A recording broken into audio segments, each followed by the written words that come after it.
જય શ્રી કૃષ્ણ. નમસ્કાર, પ્રણામ, સ્વાગત છે મિત્રો તમારું આપણી સૌની યુટ્યુબ ચેનલમાં. મિત્રો, આપણી આજની કહાની છે 8મું વચન. તો મિત્રો, આ કહાની એક પારિવારિક કહાની છે અને નાના મોટા દરેક લોકોએ ખૂબ જ સમજવા લાયક અને વિચારવા લાયક પ્રેરણાદાયક કહાની બનવાની છે. તો મારી તમને વિનંતી છે કે થોડો સમય કાઢીને વિડીયોમાં અંત સુધી જોડાયેલા રહેજો, કારણ કે આ કહાની તમારા હૃદયને સ્પર્શી જશે. તો મિત્રો, કહાની શરૂ કરીએ તે પહેલા વિડીયોને લાઈક કરીને વધુમાં વધુ શેર કરજો. તેમજ તમે આવી કેટલી અવનવી કહાની સાંભળવા માંગતા હોય તો આ ચેનલને સબસ્ક્રાઇબ જરૂરથી કરી લેજો, જેથી અમારા આવનારા નવા વિડીયોની માહિતી તમારા સુધી સૌથી પહેલા પહોંચે. તથા કોમેન્ટ બોક્સમાં સાચી શ્રદ્ધાથી હર હર મહાદેવ લખી દેજો, જેથી ભગવાન ભોલેનાથની કૃપા હંમેશા આપણા સૌ પર બની રહે. મિત્રો, જ્યારે દીકરાના હાથે લાગી પોતાની માના ઓશિકા નીચે રાખેલી એવી વસ્તુ જેને ઉપાડતા જ તેની ચીસ નીકળી ગઈ, તો મિત્રો એવી કઈ વસ્તુ હતી પોતાની માના ઓશિકા નીચે, જેને જાણીને એ પહેલા આ કહાનીના માધ્યમથી મિત્રો શિયાળાના દિવસો ચાલી રહ્યા હતા અને આજે ઘણા સમય પછી હળવો તડકો નીકળ્યો હતો. તેથી વેલજીભાઈ અને તેમના પત્ની રળિયાતબેન નાસ્તો કર્યા પછી રોજિંદા ઘર વપરાશની વસ્તુઓ ખરીદવા માટે ઘરની નજીકના માર્કેટમાં ગયા હતા. જ્યારે તેઓ ખરીદી કરીને પાછા ફર્યા ત્યાં સુધીમાં બપોરનો 1 વાગી ગયા હતા. ત્યારે ચાલતી વખતે રળિયાતબેનના પગ અચાનક થંભી ગયા અને તેઓ ખૂબ જ ધ્યાનથી આગળ જોવા લાગ્યા. ત્યારે તેમની સામે એક ખાનગી શાળાનું બિલ્ડિંગ હતું અને ત્યારે શાળા છૂટવાનો સમય હતો, એટલે શાળાનો ગેટ પૂરો ખુલ્લો હતો. એક પછી એક બધા બાળકો દોડતા દોડતા ગેટમાંથી બહાર આવી રહ્યા હતા. ત્યારે કેટલાય બાળકોની માતા તેમને લેવા માટે આવી હતી, તો કેટલાય બાળકોના પિતા તેમને લેવા માટે આવ્યા હતા. બહાર આવવાની સાથે જ બાળકો તેમના માતા પિતાને દિવસ દરમિયાન શાળામાં શું થયું તે ખૂબ જ આનંદ સાથે કહેતા હતા. ત્યારે બધા બાળકોના માતા પિતાના ચહેરા પર ખુશી દેખાતી હતી. ત્યારે રળિયાતબેન સતત શાળાના ગેટ પર શાળામાંથી બહાર આવવાવાળા દરેક બાળકને જોઈ રહ્યા હતા. ત્યારે વેલજીભાઈએ કહ્યું કે રળિયાત, તું ફરી અહીં રોકાઈ ગઈ. અરે, હું તને કેટલી વાર યાદ કરાવું કે હવે આપણો દીકરો અહીં નથી ભણતો. તેનું શિક્ષણ ઘણા વર્ષો પહેલા પૂરું થઈ ગયું છે અને તેણે આ શાળા ઘણા સમય પહેલા છોડી દીધી છે. શાળાને છોડે હવે એ આપણને અને આ દેશને પણ છોડીને ચાલ્યો ગયો છે. આટલું કહેતા કહેતા વેલજીભાઈનો અવાજ ઢીલો પડી ગયો અને તેઓ પોતાની આંખોમાં આવેલા આંસુને છુપાવવાનો પ્રયત્ન કરવા લાગ્યા. ત્યારે રળિયાતબેને કહ્યું કે એ બધું તો હું જાણું છું, તેમ છતાં ખબર નહીં, જ્યારે પણ હું આ શાળાની સામેથી પસાર થાઉં છું ત્યારે મારા પગ આપોઆપ થંભી જાય છે, એવી આશામાં કે આપણો દીકરો દોડીને આવશે અને મને ખુશીથી માં કહીને ગળે લગાડશે. આ સાંભળીને વેલજીભાઈ થોડી ક્ષણો માટે મૌન થઈ ગયા અને ત્યારે રળિયાતબેને કહ્યું કે હું આપણા દીકરા ભાવેશને ખૂબ જ યાદ કરું છું, એ તને પણ જાણતા જ હશો ને. ત્યારે રળિયાતબેનની આ વાત પર વેલજીભાઈએ તેમને સમજાવીને કહ્યું કે રળિયાત, હવે તું ક્યારે સમજે છે? જ્યારે આપણા દીકરાના ઘરે દીકરા આવી જાય છે ત્યારે આપણે એ સ્વીકારવું જોઈએ કે હવે તેઓ મોટા થઈ ગયા છે. તેમની ફરજો અને અધિકારો પર પણ બદલાઈ જાય છે અને અહીં આપણે એકલા નથી. તું અને હું 2 જણ છીએ. જ્યારે 2 વ્યક્તિઓ એક સાથે ઊભા થાય છે ત્યારે તે 2 નહીં પણ 11 થાય છે. તો રળિયાતબેને કહ્યું કે તમારી આ ફિલ્મી સૂફી સાંભળવી તો સારી છે, પરંતુ તેનાથી એક માના મનને સંતોષ મળી શકતો નથી. એટલું કહેતા પોતાના મનની અંદરની ઉદાસીથી રળિયાતબેનનું ગળું રૂંધાઈ ગયું હતું. ત્યારે વેલજીભાઈએ કહ્યું કે રળિયાત, આપણા સિવાય આ દેશમાં બીજા પણ એવા ઘણા માતા પિતા છે જેમના બાળકો તેમને અહીંયા એકલા છોડીને બીજા દેશમાં સ્થાયી થયા છે. આજકાલ આ એક સામાન્ય બાબત બની ગઈ છે અને અમેરિકાથી ભારત ફ્લાઇટમાં મુસાફરી કરવામાં કેટલો સમય લાગે છે, તો ખૂબ ચિંતા કરવાની કોઈ જરૂર નથી. ચાલ હવે આપણે ઘરે જઈએ. આટલું કહીને વેલજીભાઈ પોતાની પત્ની રળિયાતબેનનો હાથ પકડીને ચાલવા લાગ્યા. ત્યારે તેઓ રળિયાતબેનને સમજાવતા રહ્યા, પરંતુ તેમને અહીંયા એકલા છોડીને વિદેશ ગયેલા તેમના દીકરાના જવાનું દુઃખ તેમને અંદરથી ખાઈ રહ્યું હતું. ત્યારે ચાલતી વખતે ભૂતકાળની યાદો તેમના મન પર અથડાવા લાગી. ત્યારે તેઓ પોતાના ભૂતકાળની યાદોમાં ખોવાઈ ગયા. જુઓ મમ્મી, પપ્પા, મને વિદેશમાં નોકરી મળી ગઈ છે. જેનું મેં વર્ષોથી સપનું જોયું હતું તે આજે પૂરું થવા જઈ રહ્યું છે. હવે હું કાયમ માટે વિદેશમાં સેટલ થઈ જઈશ. હવે તમે જોજો પિતાજી, તમારો દીકરો કેવી રીતે પ્રગતિની ઊંચાઈએ પહોંચે છે. વેલજીભાઈના દીકરા ભાવેશે તેને ખૂબ જ આનંદથી આ વાત કહી, પરંતુ ત્યારે પોતાના દીકરાના વિદેશ જવાની વાત સાંભળીને વેલજીભાઈ સ્તબ્ધ રહી ગયા. અને બીજી તરફ આ સાંભળીને રળિયાતબેન જાણે પથ્થર બની ગયા હોય એવું લાગ્યું. ત્યારે તેમના મોઢામાંથી એક પણ શબ્દ નીકળી શક્યો નહીં. તેથી વેલજીભાઈએ પોતાના દીકરાને અહીં રોકાઈ જવાના આગ્રહ કરવાના હેતુથી કહ્યું કે દીકરા, તું આ શું બોલે છે? તું તો અમારો એકનો એક દીકરો છે. તને અને તું અમને છોડીને વિદેશ ચાલ્યો જઈશ તો આ ઉંમરે અમે અહીં એકલા કેવી રીતે રહીશું? ત્યારે તેમના દીકરાએ કહ્યું કે અરે પિતાજી, તમે પ્રેક્ટિકલ બનો. આ લાગણીશીલ પિતા બનવાનો સમય નથી. આખરે એ મારા ભવિષ્યનો સવાલ છે. મારા બધા મિત્રો વિદેશમાં સ્થાયી થયા છે અને તેમની જીવનશૈલી કેટલી અદ્ભુત છે, અને તમે એવું ઈચ્છો છો કે હું આખી જિંદગી અહીં અટવાઈ જાઉં? કેમ દીકરા, આપણા દેશમાં શું અભાવ છે? મને સારું પેન્શન મળી રહ્યું છે અને તું પણ મોટા શહેરમાં સારી નોકરી કરી રહ્યો છે. આપણી પાસે પોતાનું ઘર છે. છેવટે દીકરા, તારે કઈ વાતો અભાવ છે કે તું તારો દેશ અને તારા માતા પિતાને છોડીને પરદેશમાં સ્થાયી થવા માંગે છે?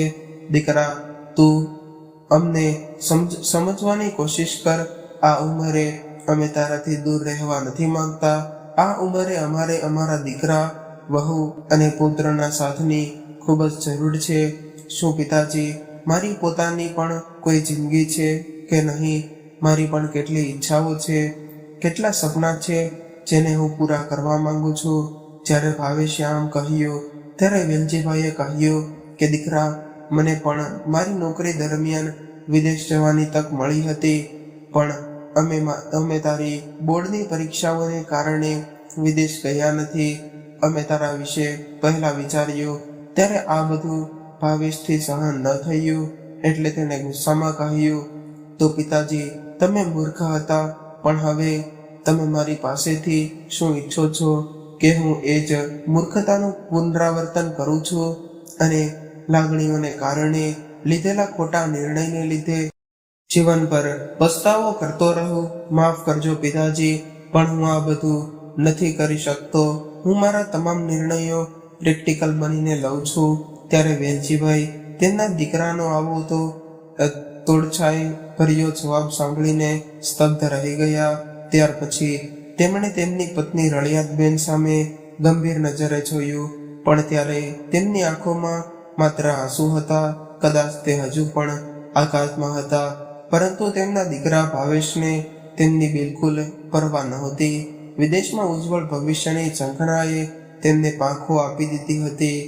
એટલે તે પોતાના માતા પિતાના ચહેરા પરની નિરાશા અને નિરાશાના હાવભાવને અવગણીને આખરે તે પોતાની પત્ની અને બાળકોને લઈને વિદેશ જવા માટે ઉપડી ગયો અને અહીંયા તેમના પોતાના વૃદ્ધ માતા પિતાને એકલા જીવવા મરવા માટે છોડી દીધા. ત્યારે જૂની વાતો યાદ કરતા કરતા વેલજીભાઈ ક્યારે પોતાના ઘરે પહોંચી ગયા તેનું તેમને ભાન જ ન રહ્યું. સામાનની થેલી ઘરની બહાર દરવાજા પાસે રાખીને વેલજીભાઈએ પોતાની પત્ની રળિયાતબેન તરફ હાથ લંબાવ્યો. કહ્યું કે રળિયાત, ચાવી આપ. પરંતુ ત્યારે રળિયાતબેને કંઈ કહ્યું નહીં. એટલે વેલજીભાઈએ ફરીવાર કહ્યું કે રળિયાત, તું શું કરે છે? આટલું કહીને જ્યારે વેલજીભાઈએ પાછળ ફરીને જોયું તો તેઓ આશ્ચર્યચકિત થઈ ગયા, કારણ કે ત્યારે રળિયાતબેનની આંખો આશ્ચર્યજનક રીતે ખુલ્લી હતી અને તેઓ પોતાનું માથું પકડીને ઊભા હતા.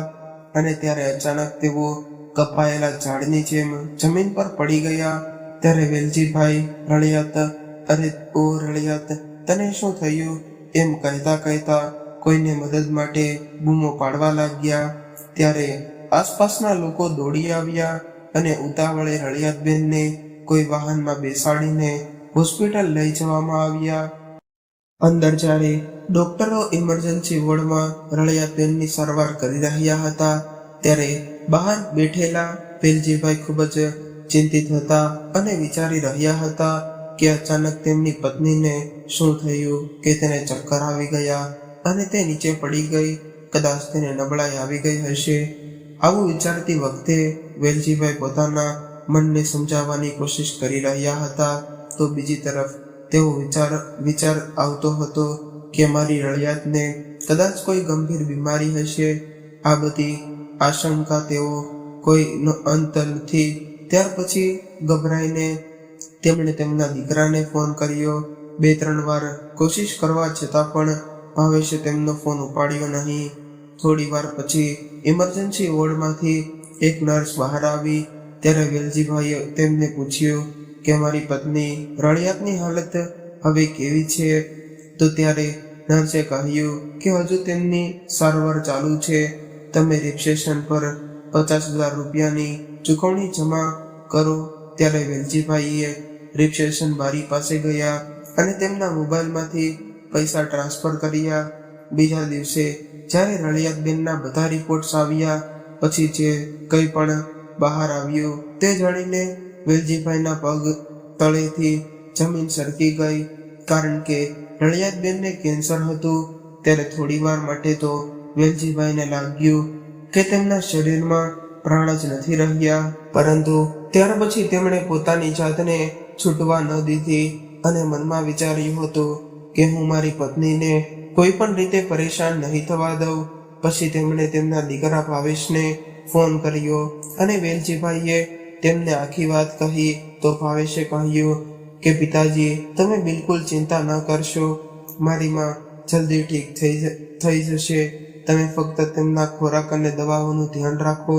ત્યારે પોતાના દીકરા સાથે ફોન પર વાત કરીને વેલજીભાઈનું હૃદય પણ થોડું હળવું થઈ ગયું. રળિયાતબેનને 3 દિવસ પછી હોસ્પિટલમાંથી રજા આપવામાં આવી અને હવે તેઓ પોતાના ઘરે આવી ગયા હતા. ત્યારે વેલજીભાઈ તેમની ખૂબ જ કાળજી રાખતા હતા. આજે ખુદ વેલજીભાઈએ પોતાના હાથે તેમની પત્ની માટે પૌષ્ટિક ખોરાક બનાવ્યો અને સમયસર દવાઓ આપી અને હવે તેઓ રોજ સવારે કે સાંજે રળિયાતબેનને તેમની સાથે પાર્કમાં ફરવા માટે લઈને જતા અને તેમને ચેકઅપ અને સારવાર માટે ટેક્સીમાં બેસાડીને હોસ્પિટલ લઈ જતા હતા. ત્યારે પોતાના પતિ વેલજીભાઈનું આવું સમર્પણ જોઈને રળિયાતબેનની આંખો આંસુઓથી ભરાઈ આવી. પરંતુ ત્યારે વેલજીભાઈએ નક્કી કર્યું હતું કે તેઓ પોતાની પત્ની રળિયાતબેનને કંઈ થવા નહીં દે અને તેમની શક્તિ તેટલી શ્રેષ્ઠ સારવાર કરવા પછી પોતે પણ દમ લેશે. હવે દિવસો આમ જ વીતવા લાગ્યા, પરંતુ રળિયાતબેનની હાલત દિવસે ને દિવસે બગડતી જતી હતી અને ઘણીવાર પોતાની આવી હાલત જોઈને રળિયાતબેન કમજોર થઈ જતા હતા. પરંતુ ત્યારે વેલજીભાઈ હંમેશા તેમને હિંમત આપવાનો પ્રયત્ન કરતા રહેતા અને કહેતા કે રળિયાત, સારી સારવાર અને વિશ્વાસની મદદથી મોટામાં મોટા રોગોને પણ હરાવી શકાય છે. પરંતુ ત્યારે વેલજીભાઈ પોતે ક્યારેય એકલા બેસીને રડી લેતા હતા. ત્યારે પોતાની પત્નીની બીમારીને કારણે વેલજીભાઈ માનસિક પીડા તદ ઉપરાંત આર્થિક સમસ્યાઓની પણ ઝઝૂમવા લાગ્યા હતા. ત્યારે પોતાના હૃદય પરનો બોજ હળવો કરવા માટે એક દિવસ વહેલી સવારે વેલજીભાઈએ ફરીથી પોતાના દીકરાને ફોન કર્યો. ત્યારે તેમનો દીકરો ગુસ્સે થયો અને બોલ્યો કે પિતાજી, તમે સમય તો જુઓ, અહીંયા રાતના 11:30 વાગ્યા છે. કદાચ તમને ત્યાં કોઈ કામ નહીં હોય, પરંતુ હું અહીં કામમાં ખૂબ જ વ્યસ્ત છું. ત્યારે વેલજીભાઈએ નિરાશ થઈને કહ્યું કે દીકરા, મને સમજવાની કોશિશ કર. અહીંયા તારી માની તબિયત બિલકુલ સારી નથી, એટલે શક્ય હોય એટલી જલ્દી તમે લોકો અહીં આવી જાઓ. પરંતુ પિતાજી, મારી માની તબિયત સારી નથી, તો એમાં હું શું કરી શકું? વૃદ્ધાવસ્થામાં આ બધું તો ચાલ્યા કરે છે. તમે તેને કોઈ સારા ડૉક્ટરને બતાવો. આમ પણ તેમની બીમારી મારા ત્યાં આવવાથી થોડી મટી જવાની છે. અને પિતાજી, તમે આવી નાની નાની બાબતો માટે મને ફોન કરીને પરેશાન ન કરો. જો વધારે જરૂર હોય તો તમે મને મેસેજ કરી દેજો, હું તમને જાતે ફોન કરી લઈશ. હવે હું ફોન મૂકું છું, કારણ કે સવારે મારે વહેલા ઓફિસમાં જવાનું છે.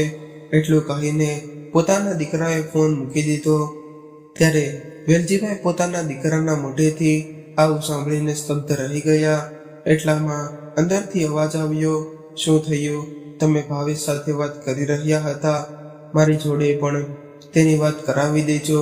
દેવી હતી ને? રળિયાતબેન પોતાના રૂમમાં સૂતા સૂતા બોલ્યા. પછી વેલજીભાઈ અંદર આવ્યા અને તેમના ચહેરા પર હળવા સ્મિત સાથે તેમણે કહ્યું કે રળિયાત, આ સમયે ત્યાં રાત થઈ ગઈ છે. એ મેં ધ્યાનમાં પણ નહોતું લીધું. એ બધા લોકો સૂતા હતા. મેં એને વગર કારણના પરેશાન કર્યા. હું તને કાલેથી તે સાથે વાત કરાવી દઈશ. પણ ભાવેશે તમને શું કહ્યું? તે આપણને મળવા ભારત ક્યારે આવશે? ત્યારે રળિયાતબેનના આ પ્રશ્ન પર વેલજીભાઈ વિચારમાં પડી ગયા.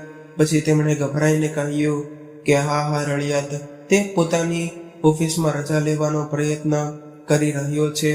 તેને રજા મળતા જ તે જલ્દી તેને મળવા માટે દોડી આવશે. ત્યારે વેલજીભાઈ પોતાની વાત કહીને તરત જ બહાર નીકળી ગયા, કારણ કે તેમની પત્નીથી સત્યને લાંબો સમય સુધી છુપાડવું એ એમના હાથમાં ન હતું. પરંતુ થોડી જ વારમાં રળિયાતબેને વિલાપ કરવાનું શરૂ કર્યું. તેથી વેલજીભાઈ ઝડપથી તેમની પાસે ગયા અને જઈને જોયું તો રળિયાતબેનની હાલત ખૂબ જ ખરાબ લાગી રહી હતી. એટલે તેમણે તરત જ ટેક્સી બોલાવી અને રળિયાતબેનને લઈને હોસ્પિટલ ગયા. થોડી વાર પછી ડૉક્ટર સાહેબ વેલજીભાઈ પાસે આવ્યા. તે સમયે રળિયાતબેન સૂતા હતા. ત્યારે ડૉક્ટર કહેવા લાગ્યા કે જુઓ વેલજીભાઈ, તમારા પત્ની રળિયાતબેનની હાલત ગંભીર બની રહી છે. તેમને બોન મેરો ટ્રાન્સપ્લાન્ટની જરૂર છે. ઓકે ડૉક્ટર સાહેબ, હું બોન મેરો ડોનર કરવા માટે તૈયાર છું. ના શ્રીમાન વેલજીભાઈ, તમારી મજ્જા મેચ નહીં થાય. હા, તમારો દીકરો અસ્થિ મજ્જાનું ડોનર કરી શકે છે, અથવા રળિયાતબેનના ભાઈઓ અને બહેનોમાંથી કોઈ પણ ડોનેટ કરી શકે છે. ત્યારે વેલજીભાઈએ કહ્યું કે ડૉક્ટર સાહેબ, અમારો દીકરો તો વિદેશ રહે છે. ઠીક છે, હું તેના વિશે મારા દીકરા સાથે વાત કરી લઈશ. પરંતુ વેલજીભાઈ, તમે જલ્દી કરો. અસ્થિ મજ્જા પ્રત્યારોપણની એક લાંબી પ્રક્રિયા છે અને અમારી પાસે સમય ઓછો છે. હા, એ માટે ઓછામાં ઓછો 20 થી 22 લાખનો ખર્ચો થશે. અને જો ટ્રાન્સપ્લાન્ટ સમયસર કરવામાં આવે તો તેમની બચવાની શક્યતા 50%થી વધુ છે. નહીં તો શું ડૉક્ટર સાહેબ? નહીંતર વધુમાં વધુ 1 કે 2 મહિના, આનાથી વધુ નહીં. ત્યારે પોતાની પત્નીના જતી રહેવાના વિચારથી વેલજીભાઈની અંદરથી કંપી ઉઠ્યા. ત્યારે ડૉક્ટરે કહ્યું, અને હા વેલજીભાઈ, એક વાત ખાસ ધ્યાનમાં રાખો કે તમારે તેમની દવાનું ખાસ ધ્યાન રાખવું પડશે. આ બીમારીમાં કોઈ પણ વ્યક્તિએ દવાનો એક ડોઝ પણ ચૂકવો જોઈએ નહીં તો કંઈ પણ થઈ શકે છે. થોડા સમય પછી વેલજીભાઈ પોતાની પત્ની રળિયાતબેનને પોતાની સાથે ઘરે લઈ આવ્યા. બીજા દિવસે જ્યારે તેમણે તેમના દીકરાને ફોન કર્યો ત્યારે ભાવેશ ફોન ઉપાડતા જ ગુસ્સે થઈ ગયો અને બોલ્યો કે પપ્પા, મેં તમને કહ્યું હતું ને કે મને વારંવાર ફોન કરીને ડિસ્ટર્બ ન કરો. એ તો સારું છે કે દીકરા પણ તારી માં અને પપ્પા મારી મમ્મીની બીમારીના નામે મહેરબાની કરીને મને બ્લેકમેલ કરવાનું બંધ કરો. પછી અચકાતા અવાજે વેલજીભાઈએ કહ્યું કે ખરેખર દીકરા, વાત એમ છે કે તારી મારી સારવાર માટે મારે પૈસાની જરૂર છે. મારી પાસે જેટલા પૈસા હતા તે તેમની દવાઓ પાછળ ખર્ચાઈ ગયા છે અને મારું પેન્શન આવવામાં પણ હજુ ઘણા દિવસો બાકી છે અને મારું પેન્શન પણ એટલું નથી કે મારા પેન્શન પર આધાર રાખીને તારી માની સારવાર ચાલુ રાખી શકાય. અરે તો પપ્પા, આટલું મોટું ઘર છે, એ ક્યારે ઉપયોગ થશે? તમે ઘર ગીરવે મૂકીને બેંકમાંથી પૈસા લો અને તમારા ઘરની જે કોઈ પણ જરૂર નથી. પણ દીકરા, આ કામમાં સમય લાગશે અને આપણી જોડે એટલો સમય નથી. પછી પોતાના પિતાને અટકાવતા ભાવેશે કહ્યું કે જો પિતાજી, તમે સમજવાની કોશિશ કરો. હું અત્યારે મારા કામમાં વ્યસ્ત છું. હવે તમારે જે કહેવું હોય તે મને SMS પર મોકલી શકો છો. બસ તમે મારી જોડે પૈસા મોકલવાની અપેક્ષા રાખતા નહીં. એટલું કહીને તેણે ફોન કાપી નાખ્યો. ત્યારે પોતાના દીકરાની આવી વાત સાંભળીને વેલજીભાઈએ મનમાં કહ્યું, જો માતા પિતા સપનામાં પણ પોતાના સંતાનોને મુશ્કેલીમાં જુએ તો તેઓ ગભરાઈ જાય છે, પણ મા બાપને આટલી તકલીફો આપ્યા પછી પણ પોતાના બાળકોને સહેજ પણ ગભરાહટનો અનુભવ થતો નથી. આપણા પોતાના બાળકો મોટા થઈને આટલા સ્વાર્થી અને પથ્થરદિલના કેવી રીતે બની જાય છે? તેઓ ખુરશી પર બેસીને લાંબા સમય સુધી કંઈક વિચારતા રહ્યા. પોતાના ગાલને હથેળી પર રાખીને વેલજીભાઈ તેમના પુત્રના શબ્દોથી તીવ્ર પીડા અનુભવી રહ્યા હતા. ત્યારે પોતાની આંખોમાંથી ખટપટતા ખારા પાણીએ તેમને હથેળીઓ અને ગાલ ચીકણો બનાવી લીધો હતો. ત્યાર પછી વેલજીભાઈ ઊભા થયા અને પોતાનો ચહેરો ધોયો અને ફરીથી ચહેરા પર બનાવતી સ્મિત સાથે પોતાની પત્ની રળિયાતબેન પાસે તેમને દવા આપવા માટે ગયા. ત્યારે રળિયાતબેને કહ્યું કે તમે મારું કેટલું ધ્યાન રાખો છો, દવાનો એક ડોઝ પણ ભૂલતા નથી. ના રળિયાત, તે હંમેશા ભરાઈ આવ્યો અને આંખમાંથી આંસુ વહેવા લાગ્યા. પછી થોડી વાર મૌન રહીને પછી રળિયાતબેન બોલ્યા, તમને એ દિવસ યાદ છે જ્યારે તમે મારો હાથ પકડીને કહ્યું હતું કે મારે તારી પાસેથી આપણા લગ્નનું 8મું વચન જોઈએ છે? ત્યારે મને આશ્ચર્ય થયું હતું કે શું 7 વચન ઓછા હતા કે હવે એક વધુ માંગો છો? તો તમે મને કહ્યું હતું કે મારે આ વચન જોઈએ છે કે હું ઈચ્છું છું કે તને હંમેશા મને આ રીતે રિપોર્ટ કરો અને પરિસ્થિતિ ગમે તેવી આવે, ગમે તેવી મુશ્કેલી આવે તો પણ તું મને છોડશે નહીં. અને મેં તને એ વચન પણ આપ્યું હતું. આટલું કહીને રળિયાતબેને પોતાના પતિ વેલજીભાઈનો હાથ પોતાના હાથમાં લીધો અને રડતા રડતા કહ્યું કે આજ સુધી મેં તમને આપેલું વચન પાળ્યું હતું, પણ હવે ત્યારે આ સાંભળીને વેલજીભાઈ, જેઓ અત્યાર સુધી પોતાની પત્નીની સામે મજબૂત હૃદયથી બેઠા હતા, તે અચાનક ભાંગી પડ્યા અને રળિયાતબેનને ગળે લગાડીને ખૂબ જ રડી પડ્યા. ત્યારે બંને બાજુથી આંસુ વહી રહ્યા હતા. એકબીજાને છોડવાના વિચાર માત્રથી જ બંને ધ્રુજી ઉઠ્યા. બસ રળિયાત, ખૂબ થયું રડવાનું. હવે તારે મારા માટે ઠીક થવું પડશે, એટલે ખાલી પેટની આ દવા ઝડપથી પી લે, પછી નાસ્તો પણ કરવો પડશે. આટલું કહીને વેલજીભાઈએ પોતાની પત્ની રળિયાતબેનને દવા આપી અને તેઓ ઊભા થઈને બહાર જવા લાગ્યા. ત્યારે રળિયાતબેને પાછળથી તેમનો હાથ પકડીને કહ્યું કે તમને ખૂબ તકલીફ પડી રહી છે ને મારા કારણે મારે શું કરવું? મને પણ તમને છોડીને જવાનું મન નથી થતું. તું મને છોડીને ક્યાંય નહીં જતી રળિયાત, તું એકદમ ઠીક થઈ જશે. ત્યારે રળિયાતબેને કહ્યું કે તમે ભાવેશ સાથે વાત કરી. મેં થોડા સમય પહેલા તેને ફોન કર્યો હતો, પણ તેણે ફોન ઉપાડ્યો ન હતો હમણાંથી તે પોતાની ઓફિસમાં વ્યસ્ત રહે છે. આ શું છે? એટલો વ્યસ્ત થઈ ગયો છે કે તેની પાસે તેમની બીમાર માતાની હાલત પૂછવાનો પણ સમય નથી. તમે એને ફરી ફોન કરો, મારે તેની સાથે એકવાર વાત કરવી છે. ના રળિયાત, એ હજુ વ્યસ્ત હશે. હું આવતીકાલે તારી જોડે વાત કરાવી દઈશ. હું તને પણ રોજે રોજ કાલે કહીને વાત ટળાવી દઉં છું. એકવાર મને મારા દીકરા સાથે વાત કરવા તો દો. ખરેખર મને એની સાથે વાત કરવાની ખૂબ જ મન થાય છે. જો શક્ય હોય તો તેની સાથે વિડીયો કોલ પર વાત કરાવી દો, જેથી આપણને બાળકોના ચહેરા પર જોવા મળશે. અને રળિયાતબેને જ્યારે તેમના દીકરાને વિડીયો કોલ કર્યો પણ કોઈ જવાબ ન મળ્યો, એટલે રળિયાતબેનના વારંવારના આગ્રહ પર વેલજીભાઈએ ફોન કર્યો. અને ત્યારે બીજી બાજુથી અવાજ આવ્યો, તમે લોકો મારી પાસેથી શું ઈચ્છો છો? શું મારે મારું બધું કામ છોડીને આખો દિવસ ફોન પર તમારી જોડે વાત કરવાની? મેં તમને કેટલી વાર કહ્યું છે કે મારે તમારું ઘર નથી જોતું. તમે તેના પર બેંકમાંથી લોન લઈ શકો છો અને તમારા મનમાં જે આવે તે કરી શકો છો. આ સાંભળીને વેલજીભાઈએ ફોન કાપી નાખ્યો અને કહ્યું કે રળિયાત ભાવેશે કહ્યું છે કે તેને ઘણું કામ છે, તેથી જ્યારે તે ફ્રી હોય ત્યારે આપણને ફોન કરશે. મેં તને કહ્યું હતું કે અત્યારે વ્યસ્ત હશે, પણ તું મારી વાત ક્યાં માને છે? હવે ખાવાનું ખાઈ લે, દવા લેવાનો સમય થઈ ગયો છે. ત્યારે રળિયાતબેન પોતાના પતિ વેલજીભાઈને લાગણી સમજી ગયા હતા. તેમણે તેમના ખભા પર હાથ મૂકીને તેમણે કહ્યું કે કંઈ વાંધો નહીં, તમે ઉદાસ ન થાવ.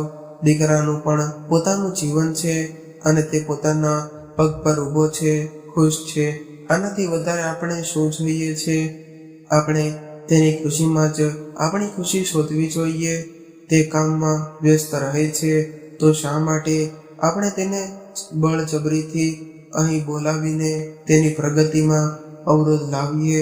રળિયાતબેને પોતાની આંખોમાં આંસુ છુપાવવાનો પ્રયાસ કરતા કહ્યું, અરે, દવા લેવા માટે પોતાનો હાથ લંબાવ્યો. પછી થોડી વાર પછી પાણીનો ગ્લાસ પાછો આપતા તેમણે કહ્યું કે મારી એક ઈચ્છા છે કે તમે મને વચન આપો કે તમે મારી એ ઈચ્છા ચોક્કસ પૂરી કરશો. ત્યારે વેલજીભાઈએ તેમની સામે પ્રશ્નાર્થ નજરે જોયું. પછી રળિયાતબેને કહ્યું કે હું એવું ઈચ્છું છું કે મારા મૃત્યુ પછી મારા અંતિમ સંસ્કાર ભાવેશના હાથે જ કરવામાં આવે. ફક્ત મારો દીકરો જ મારા અંતિમ સંસ્કાર કરવો જોઈએ.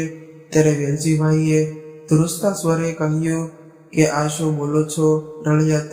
તું ક્યાંય નથી જવાની. હવે રહેવા દો. હું બધું જાણું છું. જ્યારે ડૉક્ટર તમને મારી સ્થિતિ વિશે કહેતા હતા ત્યારે મને ઊંઘ નહોતી આવી. મેં બધું સાંભળ્યું હતું.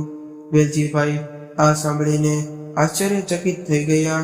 ત્યારે રળિયાતબેને કહ્યું, બસ મને આ વચન આપો કે તમે મારી છેલ્લી ઈચ્છા ચોક્કસ પૂરી કરશો.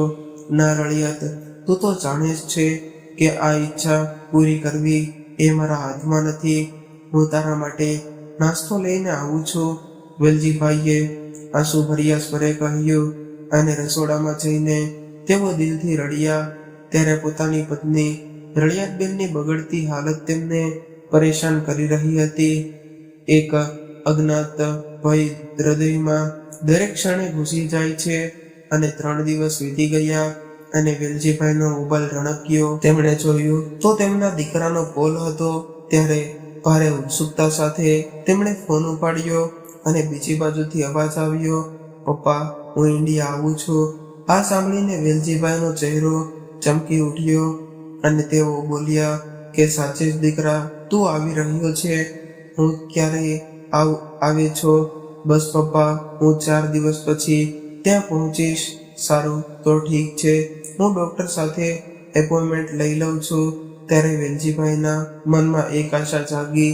તો ભાવેશ બોલ્યો, પણ પપ્પા, હું મારી કંપનીની એક મીટિંગમાં આવું છું. તો આમાં ડૉક્ટરનો શું મતલબ છે? હું ત્યાં બિઝનેસ મીટિંગ માટે આવું છું. જો કે તે થોડું મુશ્કેલ હશે. હું થોડો સમય કાઢીને આવીને તમને મળીશ. અને હા પિતાજી, મારો એક મિત્ર શહેરમાં જ બેંક મેનેજરની પોસ્ટ પર છે. મેં તેને ઘર ગીરવે મૂકીને લોન લેવાની વાત કરી હતી, તો તેને કહ્યું છે કે તે શક્ય તેટલું જલ્દી કામ પૂર્ણ કરશે.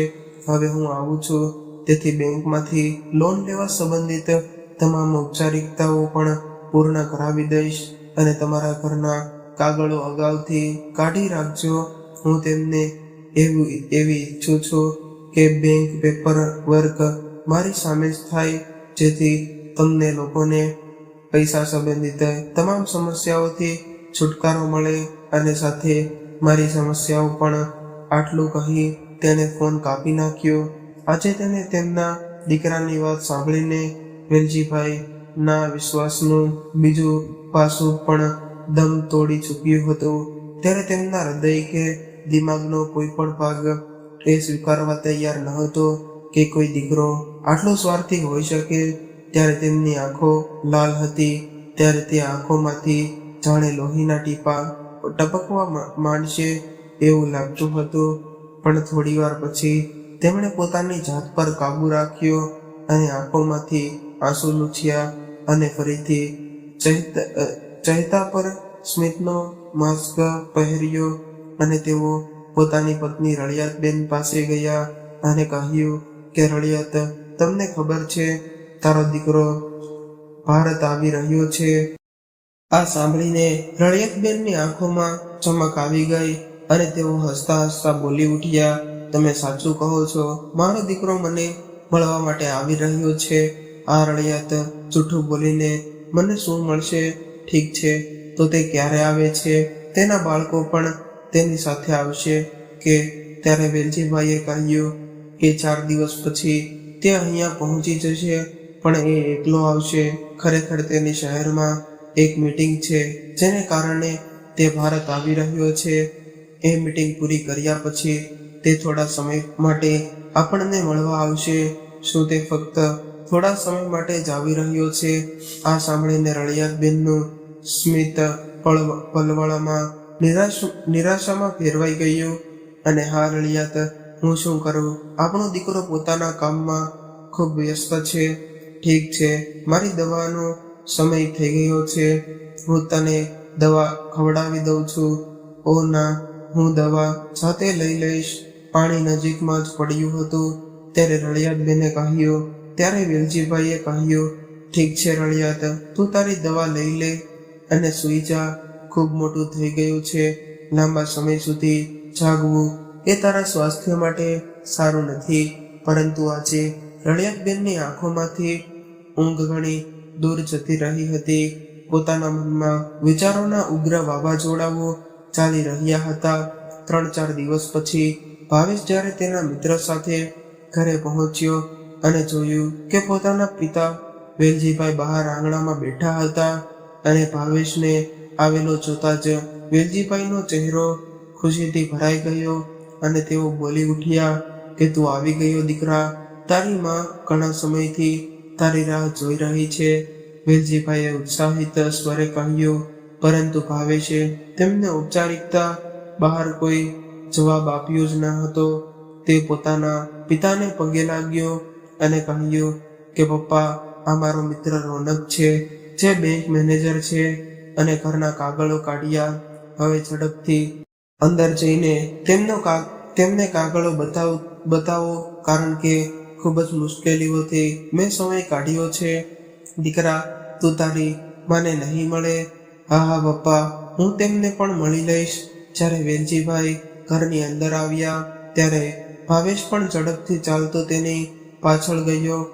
ત્યારે વેલજીભાઈએ કહ્યું, જો રળિયાત, તારો દીકરો તને મળવા માટે આવ્યો છે. અરે રળિયાત, તું સૂઈ ગઈ છો? જો તો કઈ કોણ આવ્યું છે?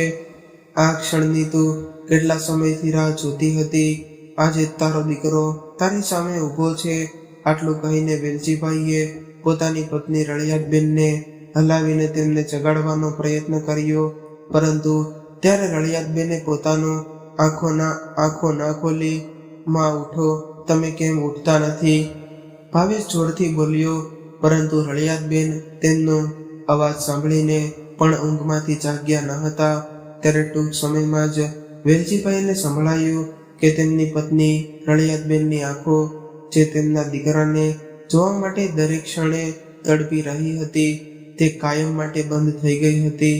ત્યારે ભાવેશ ઘૂંટણીએ બેસીને મામા કહીને જોર જોરથી રડવા લાગ્યો. અહીં વેલજીભાઈના દુઃખની પણ કોઈ સીમા ન હતી. પોતાની પત્નીની ખોટના શોકમાં તેઓ પણ ખૂબ જ રડ્યા. ત્યારે તેમને બધી જ જૂની વાતો યાદ આવી રહી હતી. થોડી વાર પછી સોસાયટીના લોકો આવવા લાગ્યા હતા. ત્યારે રળિયાતબેનનો મૃતદેહ જમીન પર સુવડાવ્યો હતો. ત્યારે અચાનક વેલજીભાઈના મનમાં એક વિચાર આવ્યો. એટલે તેઓ ઝડપથી ઊભા થયા અને રૂમમાં ગયા અને રળિયાતબેનની પથારીમાં કંઈક શોધવા લાગ્યા, પરંતુ તેમને કશું મળ્યું નહીં. જ્યારે તેમણે ઓશીકું ઉપાડ્યું તો તેમના પગ નીચેથી જમીન સરકી ગઈ, કારણ કે છેલ્લા 4 દિવસથી રળિયાતબેનની દવા ત્યાં પડી હતી. પછી તેમને યાદ આવ્યું કે ડોક્ટરે તેમને શું કહ્યું હતું, કે ડોક્ટરે કહ્યું હતું કે રળિયાતબેનની દવાઓ એક ડોઝ પણ ચૂકવો ન જોઈએ, નહીં તો તેમને કંઈ પણ થઈ શકે છે. ત્યારે તેમણે મનમાં કહ્યું કે ભાવેશના આવવાના સમાચાર સાંભળીને જ્યારે પણ હું તેને દવા આપતો ત્યારે તે કહેતી કે મેં તો દવા પી લીધી છે, પરંતુ બધી દવાઓ જેમ છે તેમ જ છે. આનો અર્થ એ થયો કે રળિયાતે 4 દિવસથી કોઈ દવા નથી પીધી. ત્યારે વેલજીભાઈનું મન આ બધા વિચારોમાં ઘૂમવા લાગ્યું અને તેમને હૃદય જોર જોરથી ધડકવા લાગ્યું. રળિયાતબેને તેમની દવા પાસે એક કાગળ પણ રાખ્યો હતો. ત્યારે ભારે અસ્વસ્થતા સાથે વેલજીભાઈએ એ કાગળ ઉપાડ્યો, તે જેના પર રળિયાતબેને લખ્યું હતું કે મને ખબર છે જ્યારે તમે આ પત્ર વાંચશો ત્યાં સુધીમાં તો હું આ દુનિયા છોડીને ચાલી ગઈ હશું. બસ બની શકે તો મને માફ કરજો. તને આપેલું વચન તોડીને હું કાયમ માટે તમારાથી દૂર જાઉં છું, પરંતુ ત્યારે મારી પણ એક મજબૂરી હતી, કારણ કે આપણો દીકરો ભાવેશ આપણી પાસે થોડા કલાકો માટે જ આવતો હતો. ત્યારે મારી છેલ્લી ઈચ્છા પૂરી કરવાનો મારી પાસે બીજો કોઈ રસ્તો ન હતો. ત્યારે વેલજીભાઈને આ પત્ર વાંચતા જ તેમના મનમાં ધરતીકંપ આવી ગયો અને તેમનું આખું શરીર ધ્રુજવા લાગ્યું અને તે જમીન પર બેસી ગયા. ત્યારે ભાવેશે પોતાના પિતાના હાથમાંથી એ પત્ર લીધો અને વાંચવાની સાથે જ તેની આંખોમાં આંસુ આવી ગયા. પછી વેલજીભાઈના ખભા પર હાથ મૂકીને તેણે ધ્રુજતા અવાજે કહ્યું, પિતાજી, તમે પોતાની જાતને સંભાળો. પરંતુ ભાવેશે જ્યારે તેમના પિતાને સ્પર્શ કર્યો ત્યારે તેમની ગરદન ઝૂકી ગઈ ને નિર્જીવ બની ગયા હતા અને તે આ ક્રૂર દુનિયાને છોડીને તેમની પત્ની રળિયાતબેન સાથે જતા રહ્યા હતા. તે 8મું વચન પૂરું કરવા. તો દર્શક મિત્રો, આ કહાની તમને કેવી લાગી કોમેન્ટ કરીને જરૂરથી જણાવજો. કહાની પસંદ આવી હોય તો વિડીયોને લાઈક કરીને વધુમાં વધુ શેર કરજો. તેમજ તમે આવી કેટલી અવનવી કહાની સાંભળવા માંગતા હોય તો આ ચેનલને સબસ્ક્રાઇબ જરૂરથી કરી લેજો, જેથી અમારા આવનારા નવા વિડીયોની માહિતી તમારા સુધી સૌથી પહેલા પહોંચે. તો ચાલો મિત્રો, હવે ફરી મળીશું એક નવી કહાની સાથે. ત્યાં